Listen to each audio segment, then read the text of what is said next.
dreaming of our first 1,000 subscribers. Subscribe to be the first to hear new stories every day. You ever have a moment where someone you thought you knew just flips a switch and shows you who they really are? That's what happened to me. I came home one night, tired from a long day at the construction site, still smelling of metal and dust. Ksenia is sitting there, all smug, waving a shiny new phone in my face.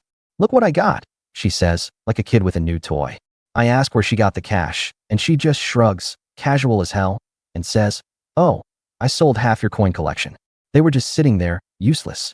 My coin collection, something I'd been building since I was a kid, pieces my dad gave me, memories I'd spent years chasing down. She sold them for a damn phone she didn't even need. I stood there, feeling like the floor dropped out, my chest tight with disbelief. How do you even respond to that kind of betrayal? But let me back up, man. I need to tell you how we got here, because it wasn't always like this. My name's Yevgeny, I'm 34, and I'm a senior engineer at a construction firm. I design and oversee big projects, bridges, office buildings, that kind of thing.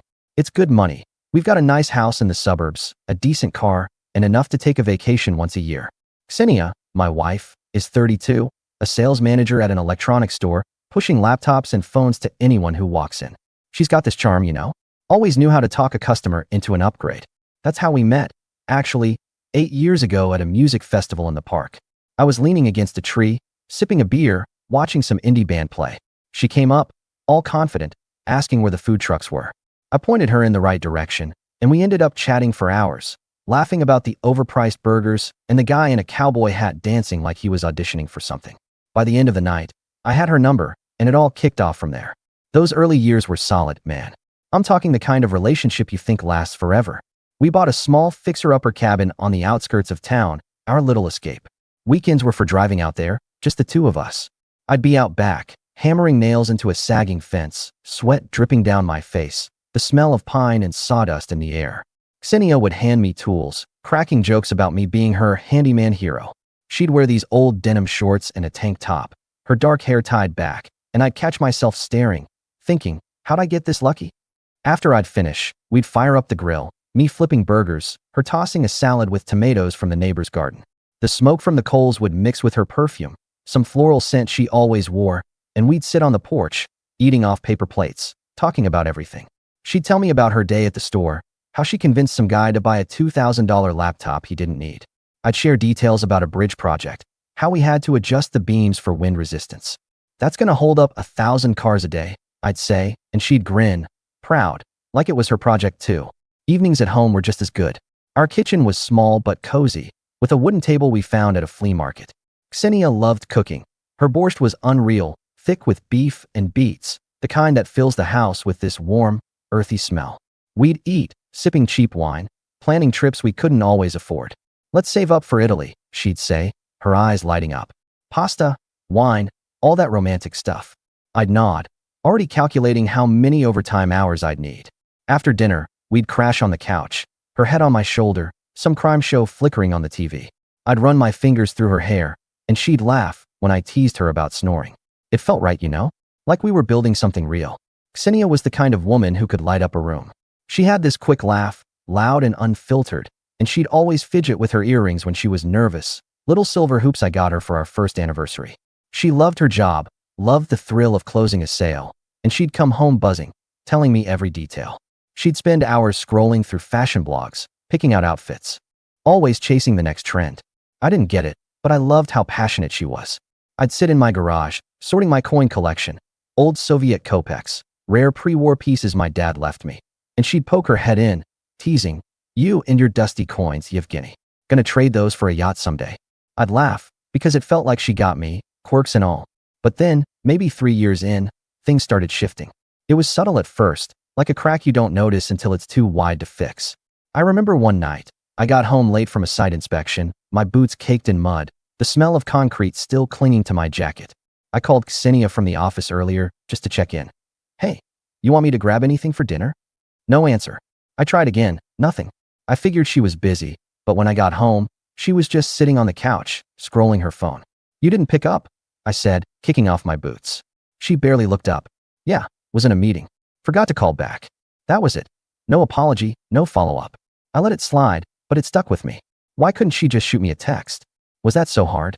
That moment was the first red flag, but I didn't see it for what it was.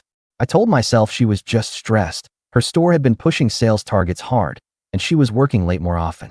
But it kept happening. I'd call during a break, standing outside the office with a coffee, the hum of machinery in the background. "Hey, Ksenia, what's up? Want to do something tonight?" Half the time, she'd let it go to voicemail or reply with a curt, "Busy, talk later." My crew started noticing. One guy, Dima, a welder with a loud mouth, would grin and say, "What? Your wife ghosting you again, Yevgeny?" I'd laugh it off, but it stung. Why was she shutting me out like that? At home, it got worse. I tried to pull her close, just a hug after a long day, and she'd step back, muttering, "Not now, I'm tired." Tired from what? Sitting at a counter selling phones? I didn't say that out loud, but it crossed my mind. I'd spent 10 hours on a site, calculating load-bearing specs, my hands sore from sketching plans, and she couldn't spare a damn hug? I started noticing how she'd avoid me. Physically, emotionally, all of it. I'd suggest a movie night, like we used to, and she'd shrug. Maybe tomorrow. Tomorrow never came. One evening, I was beat from work. Had to redo a whole set of blueprints because some contractor screwed up. I came home, the house smelling faintly of her lavender candle, and threw together some pasta. Figured we could eat and talk, maybe sort things out.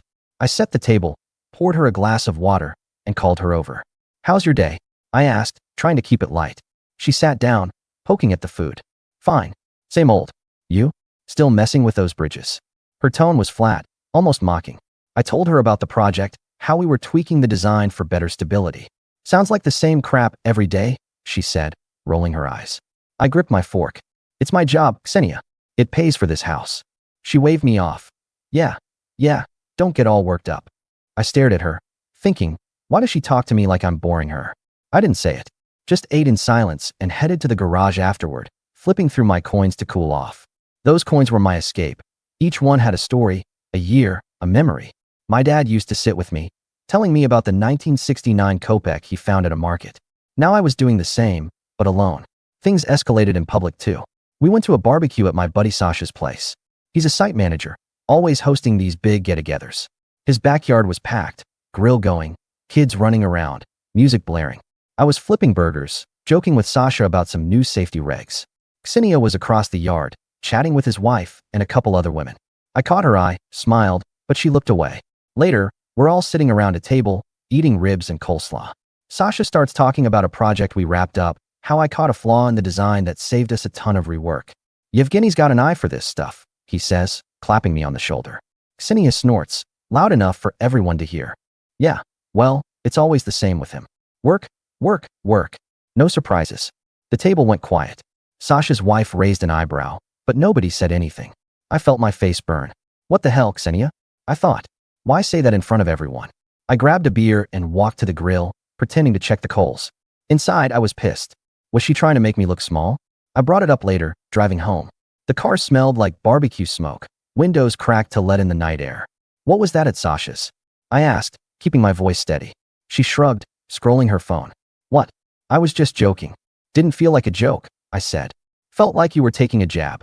She sighed, like I was the one being difficult. "You're too sensitive, Yevgeny. Relax." I gripped the wheel tighter, thinking sensitive? Or are you just being a jerk? I didn't push it further, but that night I slept on the couch. Couldn't stand being in the same bed. Her behavior got bolder. At her company's holiday party, she dragged me along, some fancy hotel banquet room, all twinkling lights and overpriced wine. I'm in a suit, feeling out of place among her slick coworkers. She's in her element, working the room, laughing too loud. A guy walks up, some sales rep named Sergey, tall, polished, probably spends more on his haircut than I do on groceries. Ksenia lights up. "Sergey, that deal you closed? Insane. You're killing it." She's practically glowing, touching his arm. I'm standing right there, holding a glass of cheap champagne, and she doesn't even introduce me. Sergey glances at me, nods, and moves on. I'm invisible. In the car later, I couldn't hold it in. "Why do you do that?" I asked. "Do what?" she said, checking her makeup in the mirror. "Act like I'm not there. Fawning over that guy." She laughed sharp. "Oh, come on. I was just being nice. Don't make it a thing." "A thing?" I thought. "You're humiliating me in front of your whole office." I didn't say another word the whole drive. "What would you have done, man? Just let it slide?"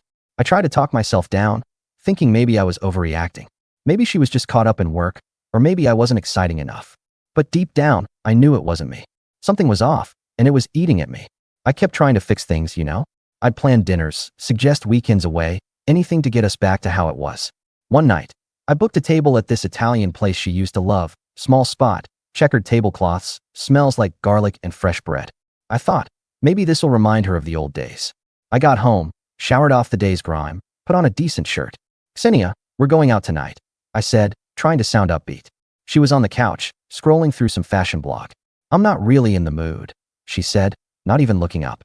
Come on, I pushed. It's that place with the tiramisu you like. She sighed, like I was asking her to mow the lawn.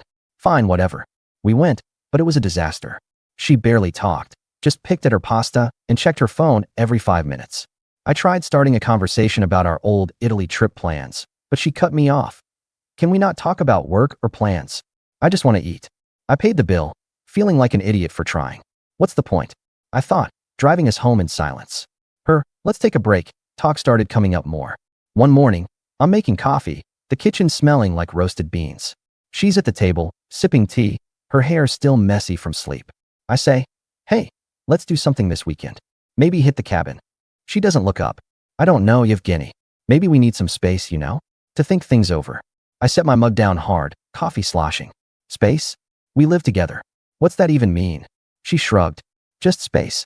I'm feeling trapped. Trapped? I'm out here busting my ass to keep our life together, and she's trapped? I wanted to yell, but I just said, fine. Figure out what you want. Walked out to my car, slammed the door, and drove to work. The whole way, I'm thinking, what the hell is she trapped by? Me? This house. It didn't add up. I needed perspective, so I called up Lena, Ksenia's best friend.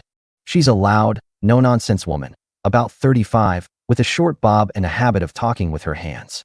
She came over on a Saturday while Ksenia was out shopping.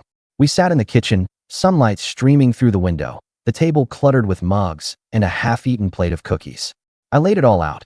Ksenia's coldness, the ignored calls, the way she'd praise other guys right in front of me. Lena leaned back, sipping her tea. Look, Yevgeny, she's been venting to me. Says you're too predictable, like life's stuck in a loop. She wants more. I don't know, excitement? She's always been impulsive. I frowned. Excitement? I'm working my tail off. What does she want skydiving? Lena laughed, but it was sympathetic. I'm just telling you what she said. Give it time. She's not always rational, but she cares about you. I nodded, but her words hit hard. Predictable? I thought. I'm keeping our life stable, and that's a bad thing? Lena left, saying she'd talk to Ksenia, but I wasn't hopeful. If Ksenia was spilling all this to her friends instead of me, what was the point of us? Days dragged on. I'd wake up, head to the office, my desk piled with blueprints, the air thick with coffee and ink. I'd lose myself in work, calculating stress points on a new bridge design, the hum of the office calming my nerves. But coming home was like walking into a cold war. Ksenia would be there, glued to her phone, barely acknowledging me. I'd try. Made any plans for the weekend? She'd mutter, not sure, and that was it. I stopped asking. Started spending more time in the garage, sorting my coins. Those little metal pieces, some worn, some gleaming, were my anchor. I'd hold a 1957 ruble, remembering how my dad grinned when he found it at a flea market. It wasn't about the money. It was about the history, the hunt. Ksenia used to get it, or at least pretend to. Now she didn't even come out to the garage. One night, I tried again. Made her favorite dish, chicken stir-fry with peppers, the kitchen smelling like soy sauce and ginger. Dinner's ready, I called. She came in, sat down, and barely ate. What's wrong? I asked. She pushed her plate away. Nothing. Just not hungry. I leaned forward. Ksenia, talk to me. What's going on? She looked at me, eyes cold. I don't know, Yevgeny.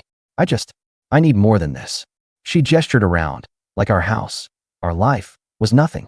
I felt my jaw tighten. More than what? A house. A life we built. She stood up. You wouldn't get it. She walked out, leaving her plate. I sat there, staring at the food, thinking, what the hell does she want from me? How do you even fight that? The tension kept building, like a dam about to crack. I started noticing little things. Her closet full of new clothes, bags, shoes, stuff we hadn't budgeted for. I'm not stingy, but we had a plan. Save for a bigger trip, maybe upgrade the car. I'd come home, see a new designer scarf on the couch, and ask, where'd this come from? She'd say, oh, a sale, or got a bonus. I didn't buy it, but I didn't push. I was too tired, man. Work was intense. Deadlines for a new office complex, meetings with contractors, my brain fried from numbers. I'd come home, wanting peace, but it was like walking into a stranger's house. Then came the night that broke everything. It was a Thursday, I'd been out on a site all day, checking steel beams, my clothes stiff with dust and sweat. I got home late, around 9 p.m., the house dark except for a light in the living room. Ksenia was on the couch, smiling. First time I'd seen her happy in weeks. She held up a brand new phone, top of the line, probably cost $1,000. "Check this out," she said, like it was the best day of her life. I dropped my bag, confused. "Where'd you get the money for that?" I asked, pulling off my boots. She shrugged, still grinning. "Sold half your coin collection. They were just sitting in the garage, doing nothing." I froze, my stomach dropping. My coins, my dad's coins, the ones I'd spent years tracking down, the ones I'd show off to my nephew, telling him stories about where they came from. Some were worth hundreds, but that wasn't the point. They were mine, my history. And she sold them, without a word. For a phone she didn't need. Her old one was fine, barely a year old. "You serious?" I said, my voice low. She didn't even blink. "Yeah, what's the big deal? It's our money, right? I wanted this." She waved the phone again, oblivious. I felt something snap inside. Not rage, just emptiness. She doesn't give a damn about me, I thought. Not my work, not my passions, nothing. I didn't yell. Didn't see the point. I walked to the bedroom, grabbed her suitcases from the closet, and started packing. Her dresses, her makeup, her shoes, everything went in. She followed me, laughing nervously. "What are you doing, Yevgeny?" I kept packing, my hands steady. "You're leaving. Tonight." She stopped laughing. "Over some coins? Are you kidding?" I looked at her dead calm. "It's not about the coins. It's about you not giving a shit about what matters to me." I zipped the bags, carried them to the porch, and set them by the door. "Go," I said. She stood there, mouth open, then grabbed her coat and stormed out, slamming the door. I locked it behind her. "What would you have done, man? Just let her keep walking over you?" I couldn't. That was the line, and she crossed it. Ksenia went to her parents' place that night. She called a couple times over the next few days, leaving voicemails I didn't answer. "Yevgeny, come on, let's talk," she said in one. I deleted it. What was there to talk about? She'd made her choice, her shiny new toy over me, over us. I got the paperwork started to end things officially, kept it simple, no drama. Just signed what needed signing and moved on. Life without her was quieter, cleaner. I threw myself into work, closed a big project, got a bonus, even got a pat on the back from the boss. The house felt different, like it was mine again. I hired a cleaner to keep things tidy, redid the kitchen cabinets, painted them a dark green I'd always liked. Weekends, I'd drive to the cabin alone, fire up the grill, crack a beer. The silence was good. I started rebuilding my coin collection, piece by piece. Found a 1961 ruble at an online auction. Cost me a chunk, but it felt like a win. My buddies came over more, Sasha and his wife, Dima from work. We'd watch football, talk shop, laugh about dumb stuff. It wasn't perfect, but it was honest. About 6 months later, I ran into Ksenia at a coffee shop. I was grabbing a latte before a site meeting, standing in line, the place smelling like roasted beans and cinnamon. She was at a table by the window, looking tired, her hair pulled back, no earrings. She saw me, hesitated, then waved me over. I thought about walking out, but I went, sat down across from her. "Hey," she said, her voice soft. I messed up, Yevgeny. Selling those coins, I didn't think it was such a big deal. I miss you." Her eyes were wet, but I didn't feel a thing. I leaned back, sipped my coffee. "You didn't just sell the coins, Ksenia. You sold what they meant to me. You chose a phone over us." She looked down, fidgeting with her cup. "I know. I'm sorry." I stood up. I'm good now. Take care." I walked out, feeling steady, like I'd closed a door for good. Life's not perfect, but it's mine. I'm back to building, bridges, plans, maybe even something new down the line. No regrets. So, guys, that's my story. What do you think? Did I handle it right by packing her bags and showing her the door? Or should I have tried harder to talk it out? If this happened to you,